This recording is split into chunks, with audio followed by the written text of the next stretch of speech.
I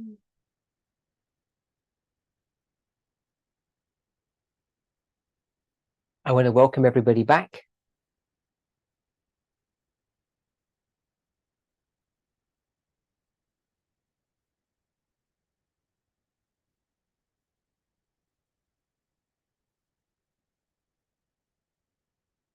I can't hear my translator. Okay, I've swapped translator. Sorry about that. So in our last presentation, we were discussing the question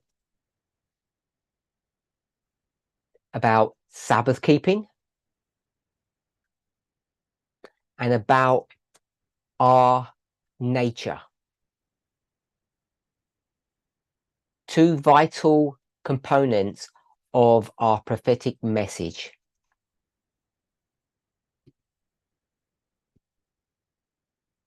So my understanding is it has always been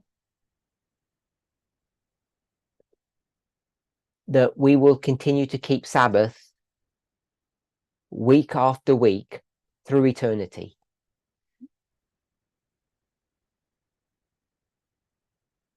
The Bible doesn't speak about the 1,000 years in heaven and how that operates.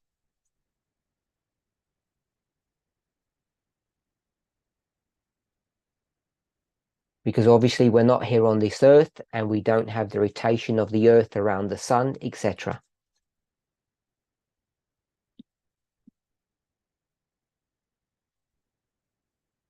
But there's no indication that we will stop keeping Sabbath then.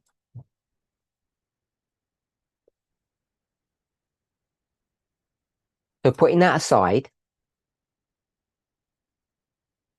we spoke about whether or not we are going to be real human beings in eternity.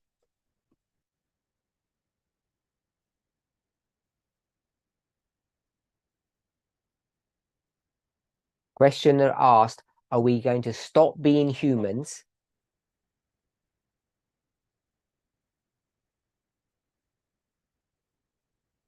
in the questioner's words,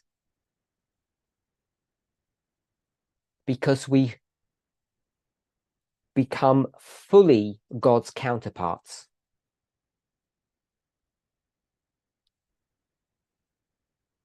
And in this presentation, in this study, we have not defined the word counterpart.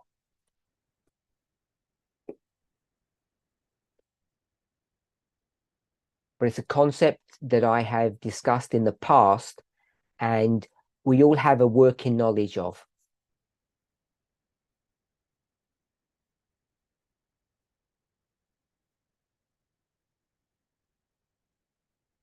And it can have various connotations depending upon the context or the point that a person wants to make.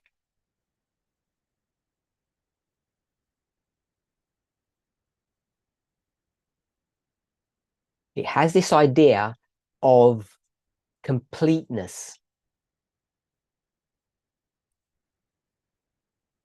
And it's used in that context in the framework of the creation of humanity.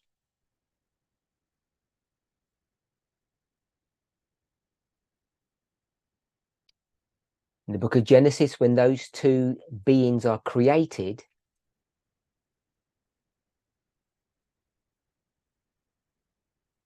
they become counterparts of one another.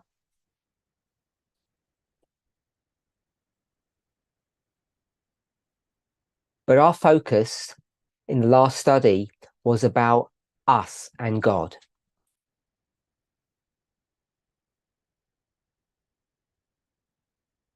Discussing our relationship with the Godhead. I hope you were able to look through the Bible verses and the Spirit of Prophecy quotes.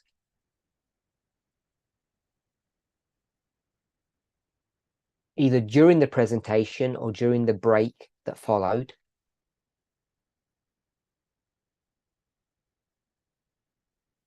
There are many passages that deal with this subject, particularly in the spirit of prophecy.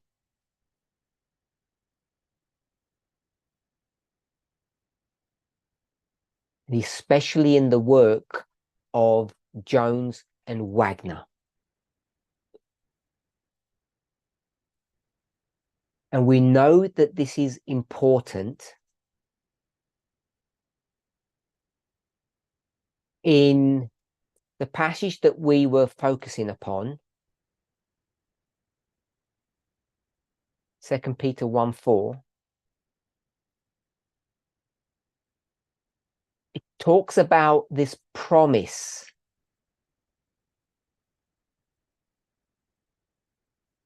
But we all know, in the framework of Jones and Wagner's writings,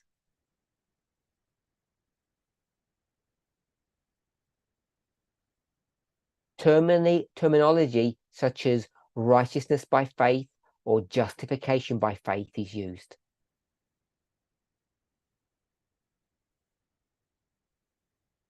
And the reason why this becomes significant, why these two subjects are related, the two subjects being the Sabbath and the ministry and mission of those two men,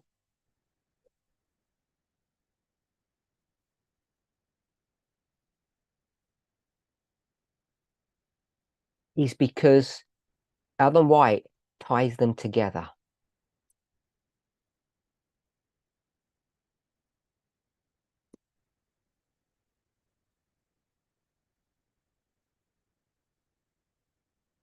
I hope you all recall, in case you've forgotten, I'll give you just one reference.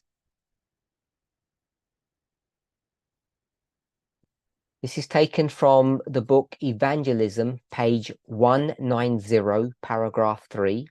It's on the forum.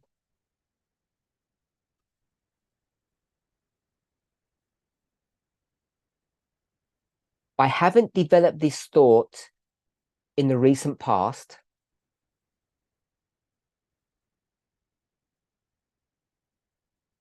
but we spoke about Ellen White's writings in the book Early Writings.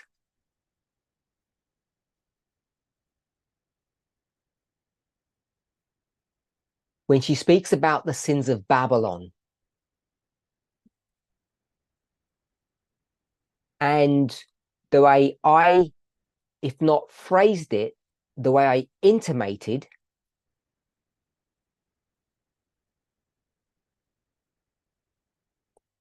this apparent tension, or maybe you might consider a discrepancy,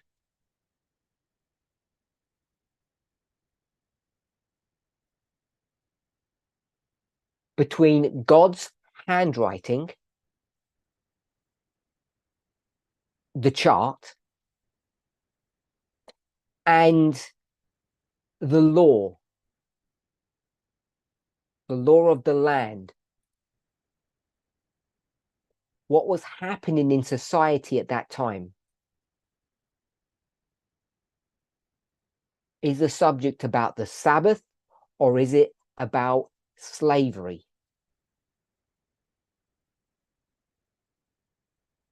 So we left that study there, and I didn't take the opportunity or the time to develop it further.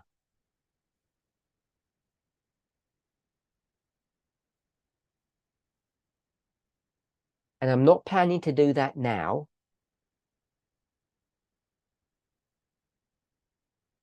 But what I do want to do, without giving context, is to tie the two portions of this singular question together.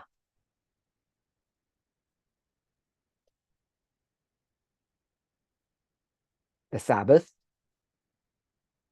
and our human nature. Because the question was by one person, and this dual question has been asked many times before.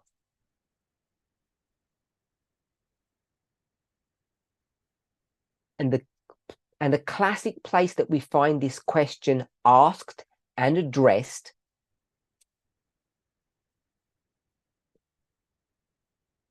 in the context that I've given to you is in 1890.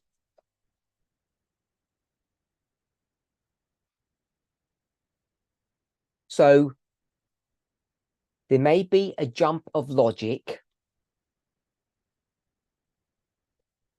but for the purposes of this study, this conversation, I'm going to assert the following. That means I'm going to state as a fact the following. The message of the third angel, whoever the angel is directly connected to the Sunday law test.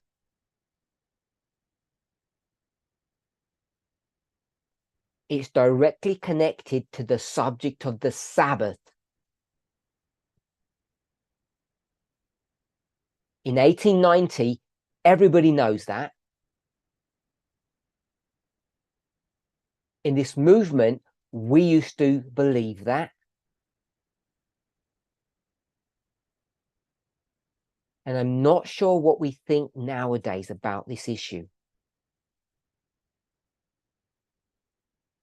But I'm not making that point. I'm confining it to the question. Sabbath and nature. And when I say nature, I mean of humans.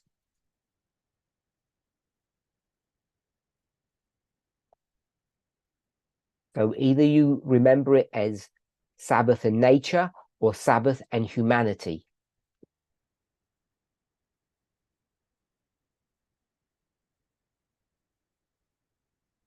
And this question, the same question, is asked in 1890 and answered.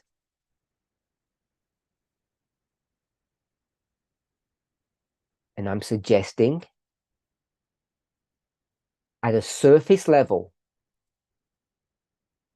you need to be able to connect this issue right back 40 years earlier to 1850.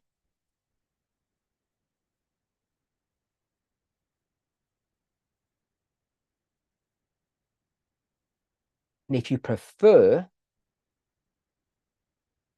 we could go back to the phrase that we use, the 1888 message.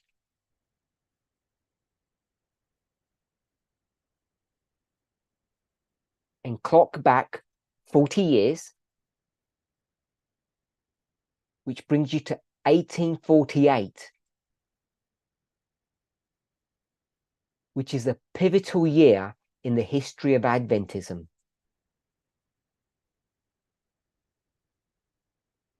And the world, because of the turmoil that was occurring in Europe.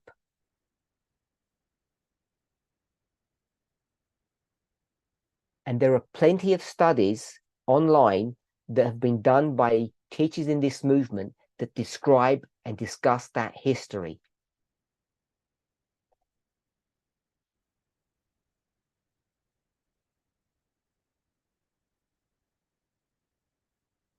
But what I want us to see,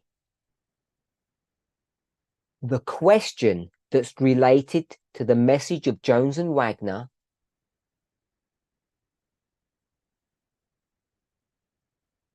is tied back to the history of 1848 and 1850.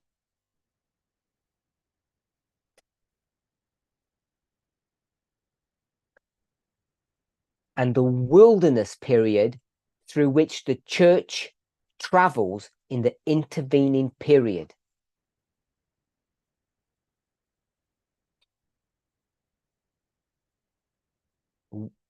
We know that Israel goes through the wilderness for 40 years.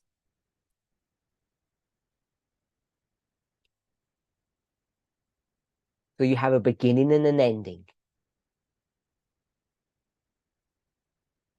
And we might put that on a line, but we can also put it as a circle, because the issues at the beginning become the issues at the end.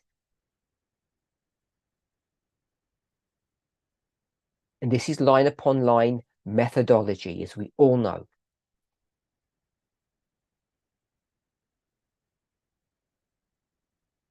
So Ellen White's not going to use the phrase, and the questioner's not going to use the term Sabbath.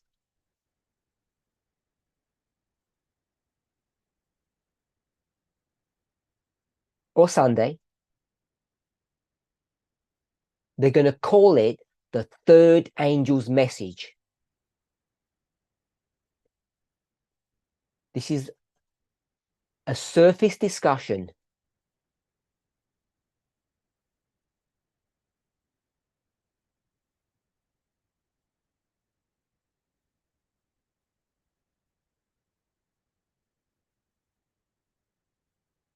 These are superficial definitions.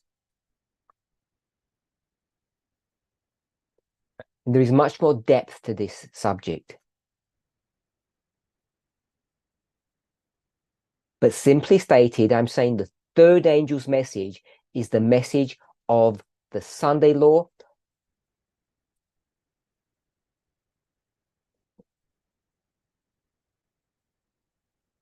or it's a code word for Sabbath keeping. The Sabbath test. Because it's not a Sunday law test, it's a Sabbath test.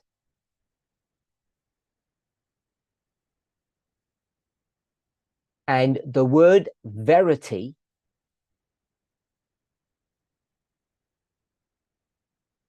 simply means truth. The truthfulness of what this statement means.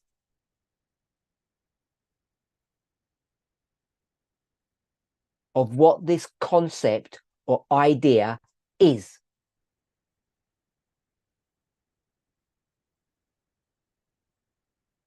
So they can become synonymous terms. Synonymous means you can exchange them.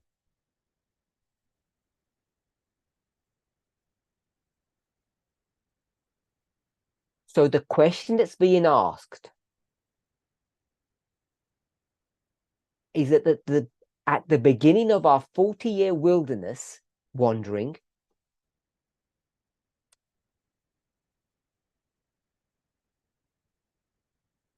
we were very clear about what the issue was.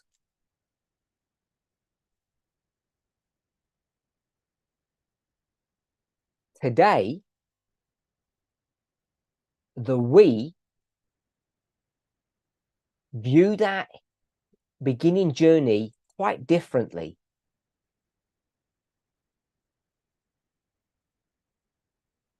So the we in 1890 today becomes the them.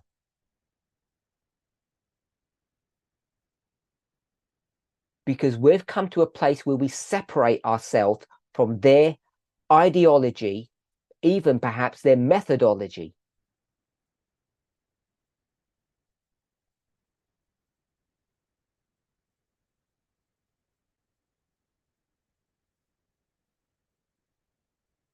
But as a prophet of God,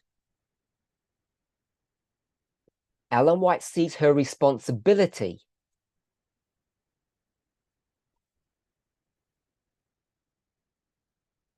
to remind people of a truth.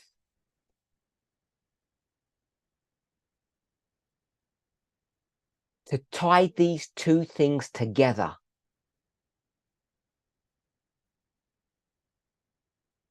Then, as now, as the questioner asked, we still like to separate what God has joined together.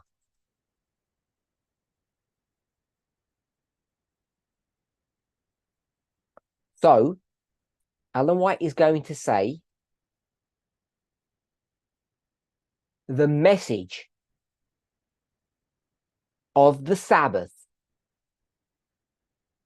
of the third angel is this, we'll describe what the this is, in truthfulness.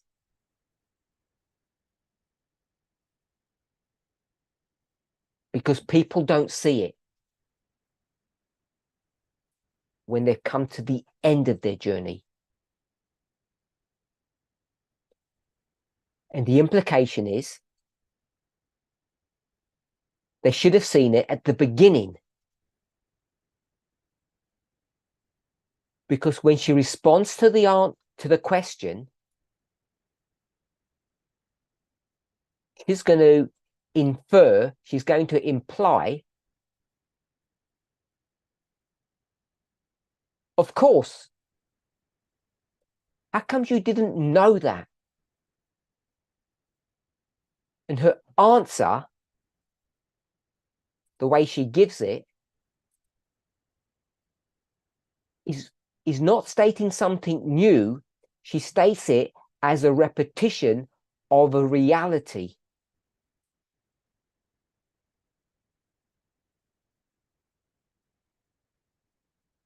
That she has known about, that she has expected, and therefore has come as no surprise to her.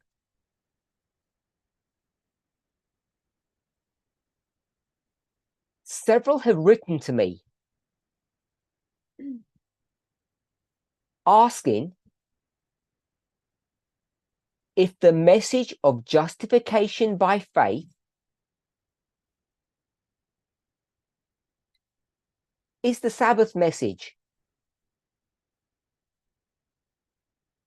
is the third angel's message. She tells people in this magazine, I've answered those people in the following way.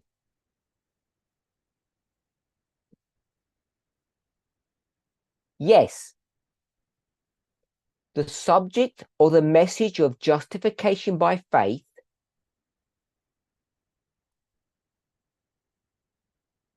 is the third angel's message in verity.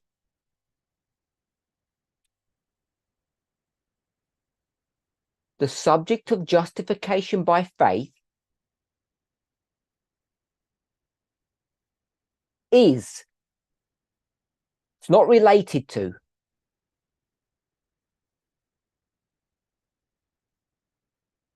it's not connected to. There are not two institutions that need to be restored.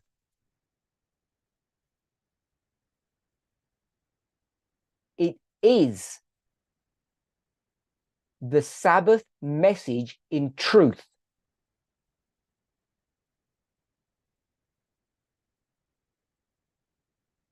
They have always been the same issue.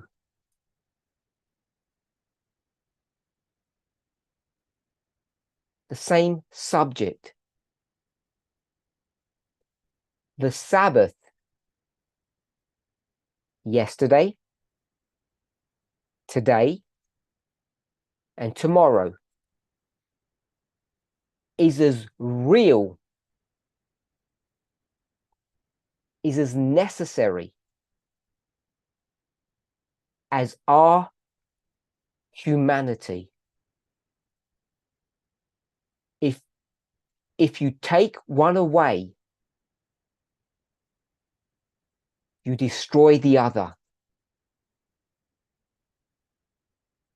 If you compromise one, I don't say if you compromise in one, I say if you compromise one,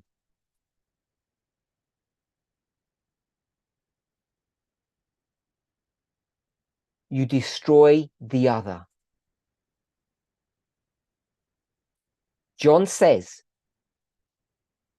that there are many liars that walk upon the earth.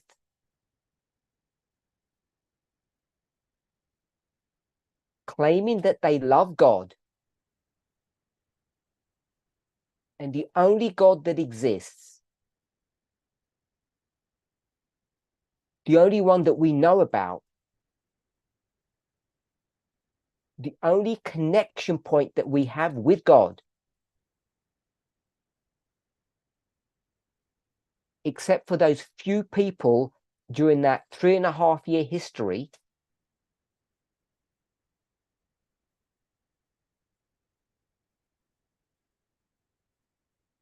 is the God that created the Sabbath.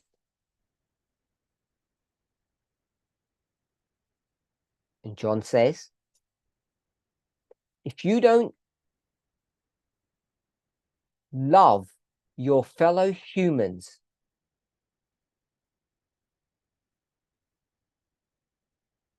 whilst claiming to have a connection to the Sabbath God,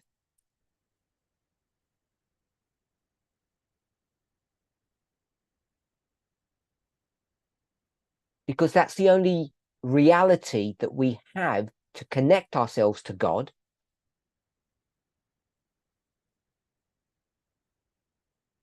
then you're a liar.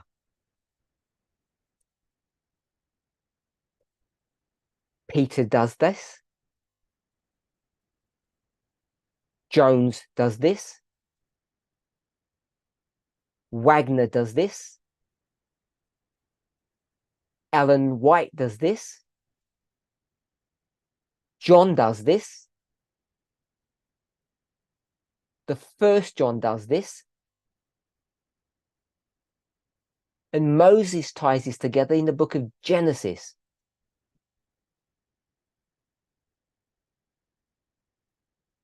By now you can see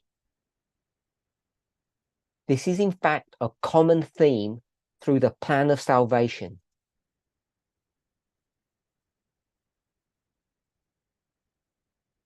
It caught people by surprise.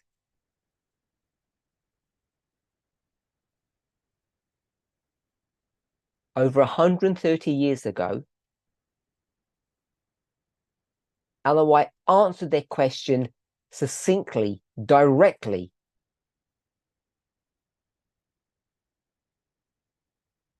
And yet we're still asking the same question today. We have been constrained in how we are supposed to relate and deal with one another.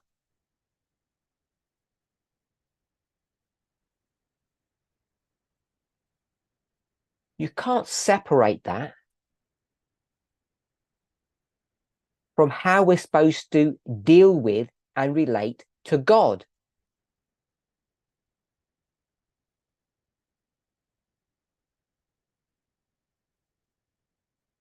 And the eminent opportunity that we have to relate and communicate with God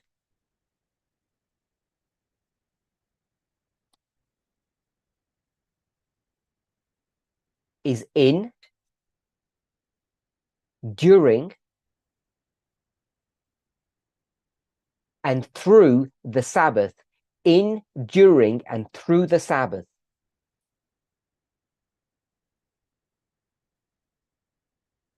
And this seems to be a reality that we have lost, a vision that we no longer seem to comprehend.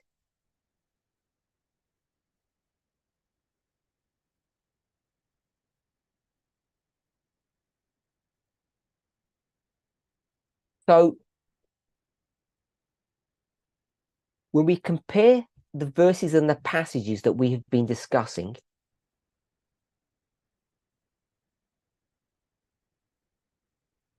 and we can tie the Sabbath, our divinity, and our humanity all together.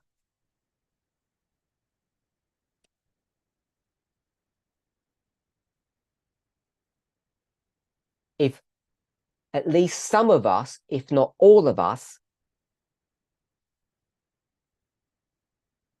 have swallowed the red pill,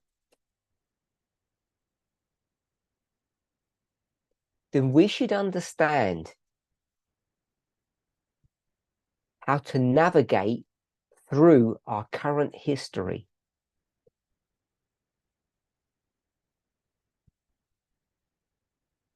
So when we speak explicitly, clearly about a change in the test,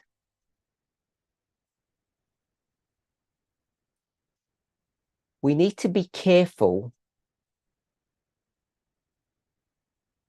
that we don't undo and throw away the Sabbath.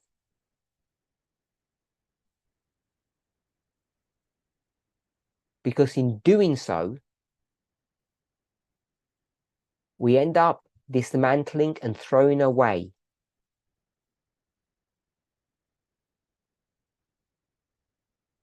our inheritance.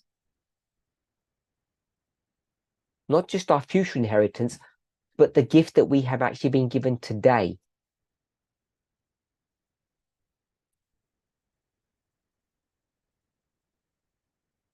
To be partakers of the divine nature.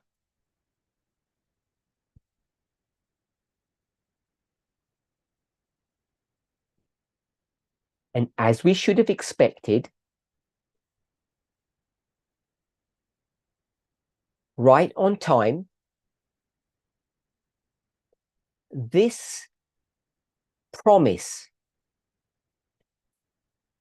its prophetic fulfillment, its political fulfillment, not its personal one, happened at the correct time.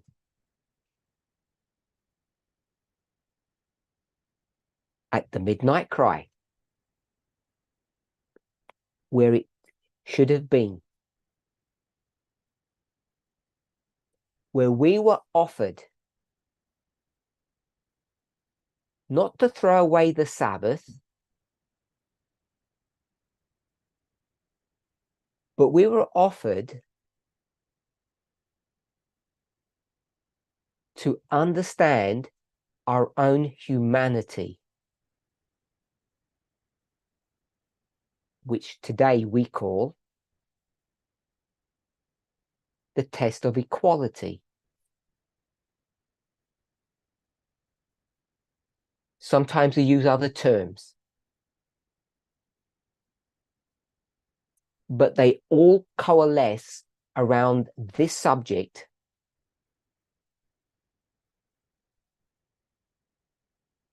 that relates to our humanity. Now, I hope that we all understand that, if I can say it this way, the test, call it the great test if you want, call it the life and death message if you prefer, is not static. The principles don't change. The conditions are invariable.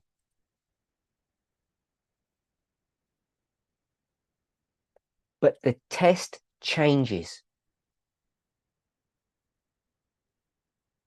Now, a subject that we have not spoken about, I have not spoken about, and I don't intend to speak about it now,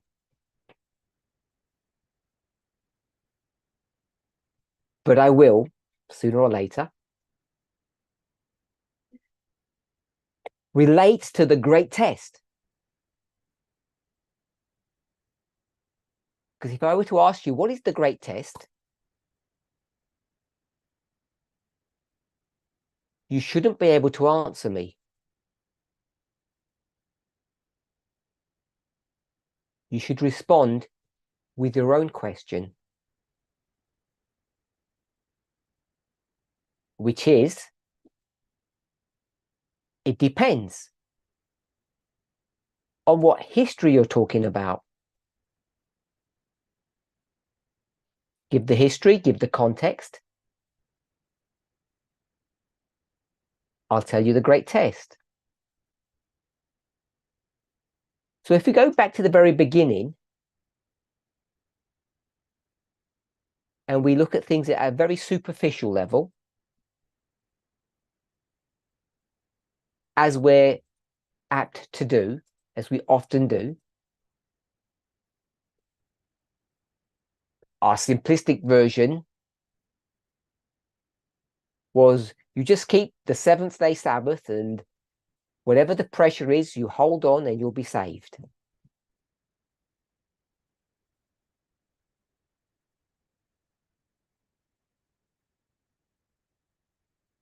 I won't say it's childish, but I think it's fair to say it's naive and immature.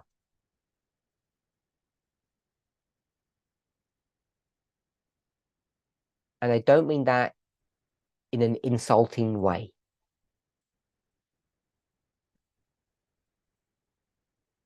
So if we go back to the Genesis story,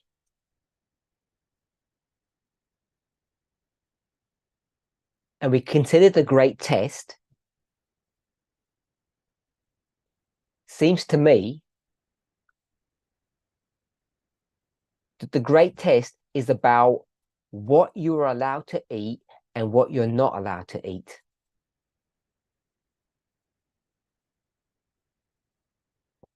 Now, you might want to spiritualize it and make it complicated and nuanced.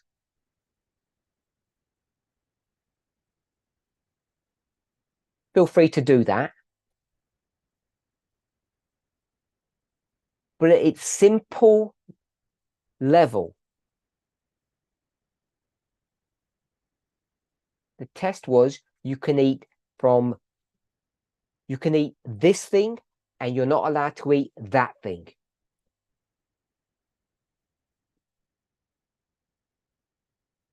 Eat the wrong thing and you will die.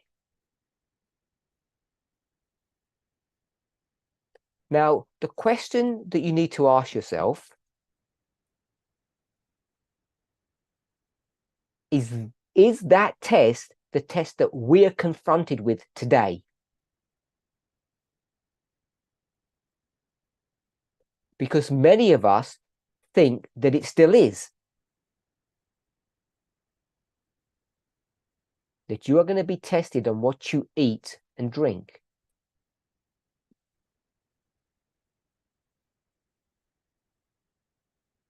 And I'm suggesting that that's a subject that we'll discuss in the future.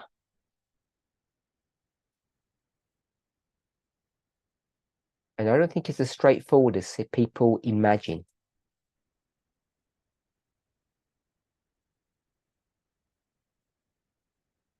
So, understanding that the great test changes through history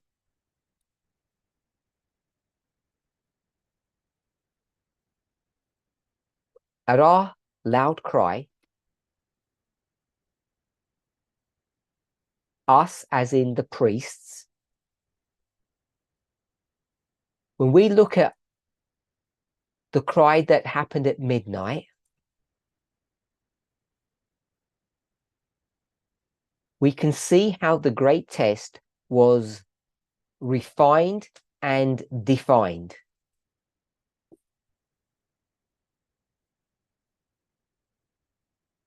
And it was only a year or so before if you're willing to see it this way, that the subject of our humanity was brought to the forefront in our movement.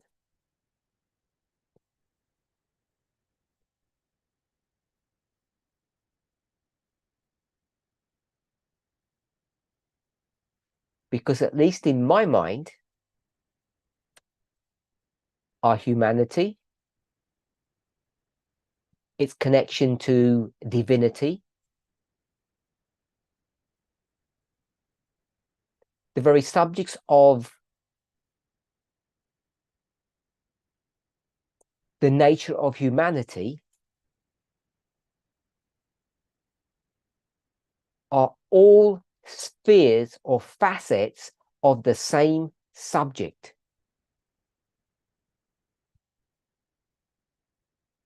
What today we call equality or radical feminism.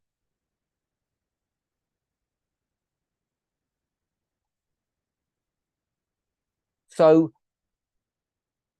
when Peter speaks about the lust that is in the world,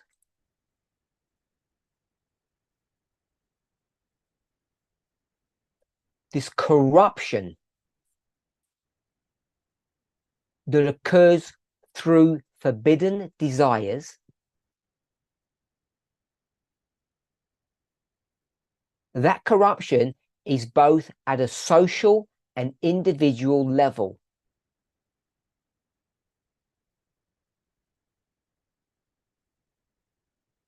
And in Daniel 11, verse 41, during the Sunday law history, speaks about a group of people that escape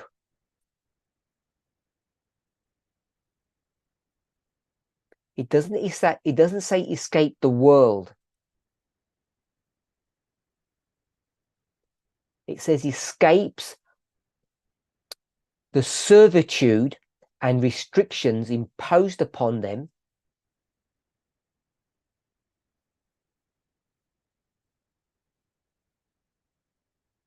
by the ideology, we might call it the culture, or the religion of the world, which is personified in those passages as the king of the north. So, in the context of our current understanding of the great test, what is the corruption that has permeated the world and the church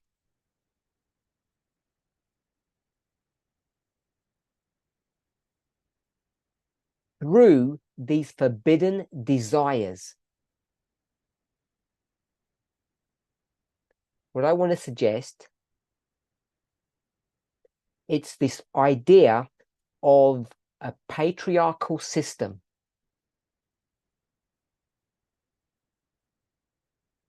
Patriarchy has corrupted the world.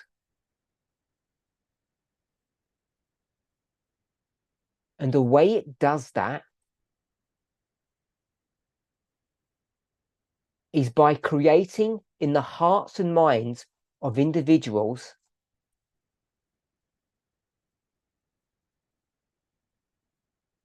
the desire to think and live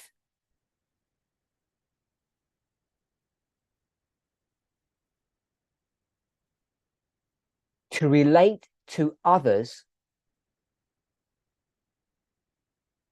to even relate to the world in a way that is forbidden.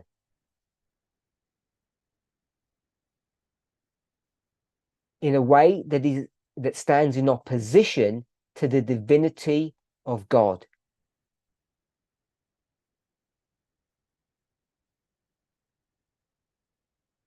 So when we speak about radical feminism, which is a secular term,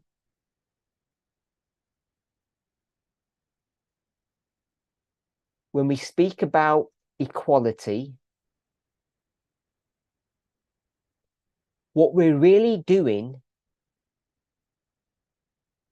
is using secular terminology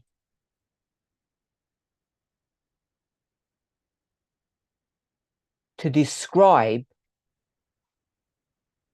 a religious concept. Because before we began to use these secular terms, we used religious terms.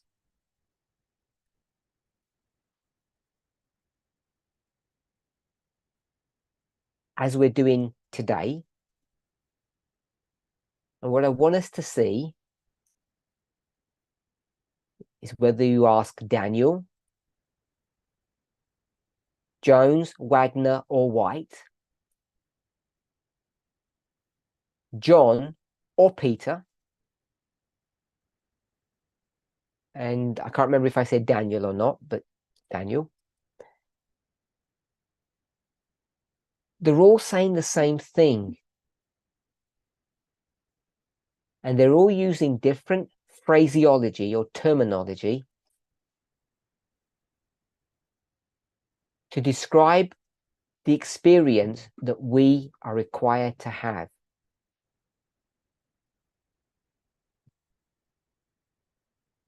They use, if I can say it this way, biblical terminology, and we use secular terminology to describe the same experience. So I've asked in the past, tell me what you think a radical feminist organization or a radical feminist individual would think, how they would operate.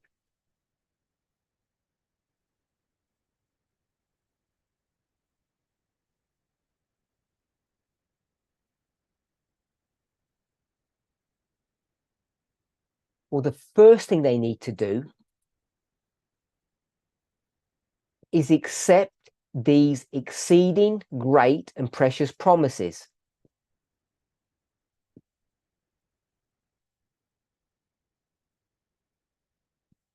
Take heed of the great cry.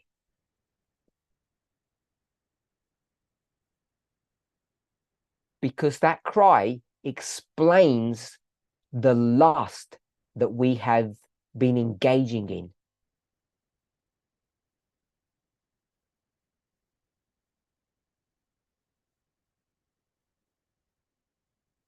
These desires which are forbidden. It's forbidden to control other humans. In thought, in word, or in action. And the thing is, this is not will worship. You can't force yourself to live this way. The only way you can truly experience radical feminism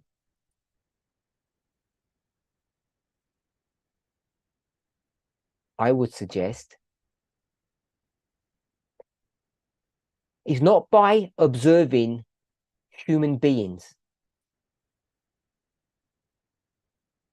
not by reading articles, not by studying books.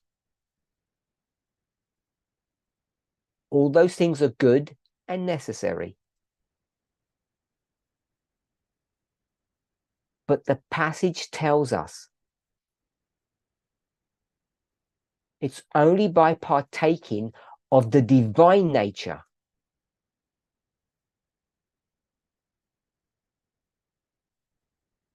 because in an end time setting, that's what the test is. And that also defines what the lust is.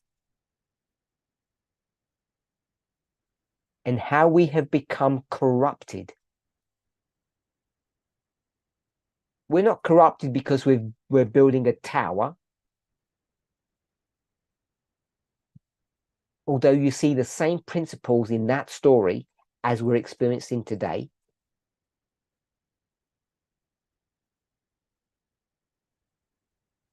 Patriarchal system has corrupted us. Each of us. In our own individual experiences,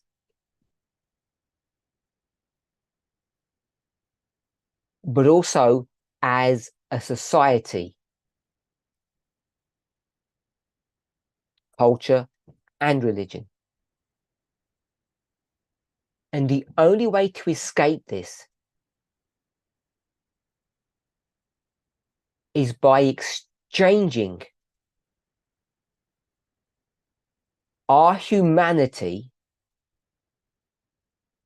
for God's divinity. It means we need to eat,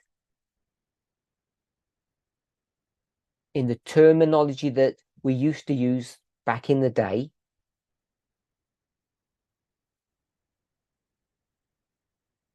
we need to eat the little book. We need to partake. We need to share in the divine nature that's being offered to us.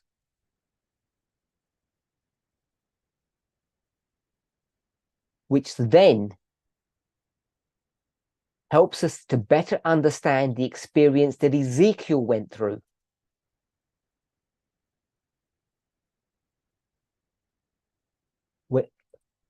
When God offered to Ezekiel to eat of the little book that was handed to him.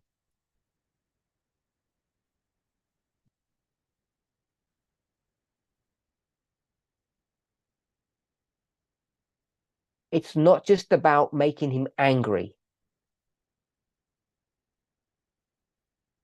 and preaching a message of doom and gloom to a lost people.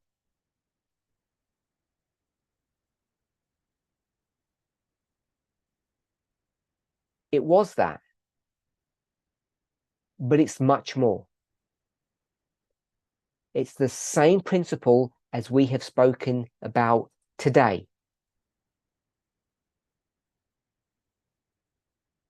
It's the symbology of Ezekiel being offered to become a partaker of the divine nature.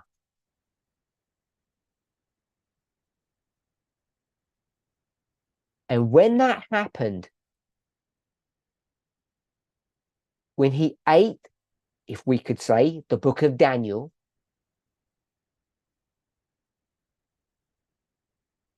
it transformed him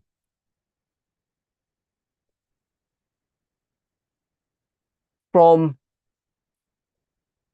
desiring things that are forbidden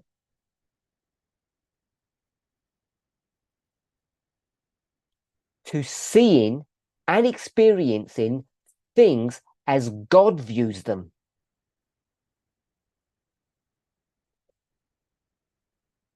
So when he begins to react and behave,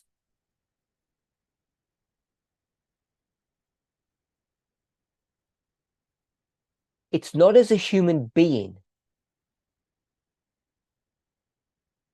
because now he has partaken of divinity.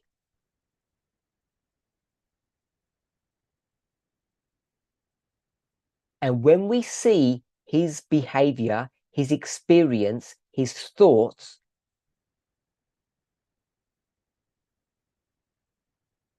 we know how God views the corruption of God's people.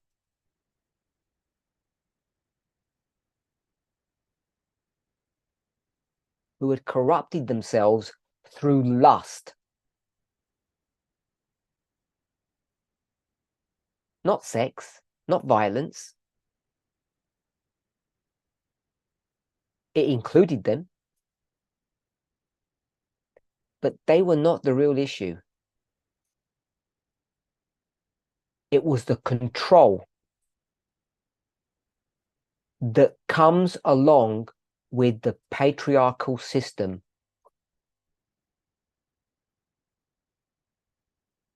And right there, thousands of years ago, that's what God wanted to show their people. Not just individually, but corporately. If you go to the story of David or Solomon, you see God trying to execute the same work.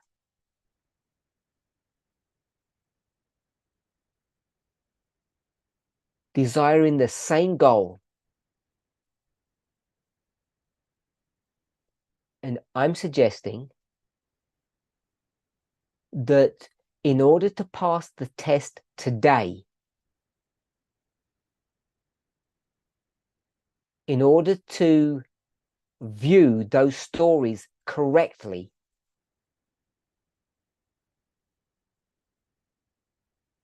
contextually, sympathetically, having sympathy for them and for God, then you need to eat the little book, which is not just the book of Daniel. It encapsulates the whole of inspiration.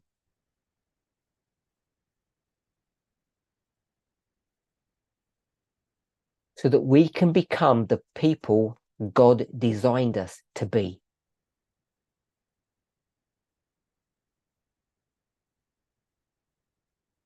Let's pray. Hebu tuombe.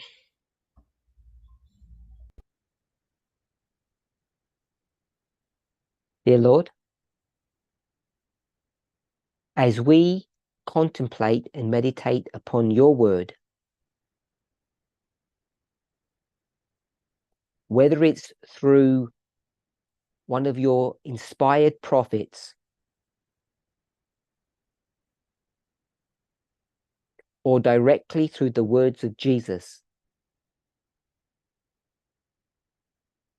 or a secular journalist today,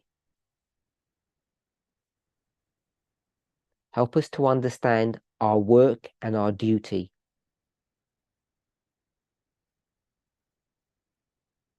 That each of us will understand the sacred responsibility of dividing your word correctly. For if we do not do that, we will not only destroy ourselves, but if we are not careful, we have it within our grasp to destroy the plan of salvation. In Jesus' name. Amen.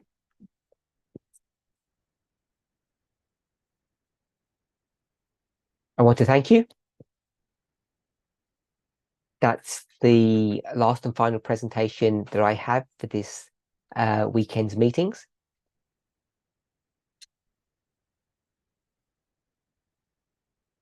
It's been a joy and a blessing for me to spend time with you. Thank you.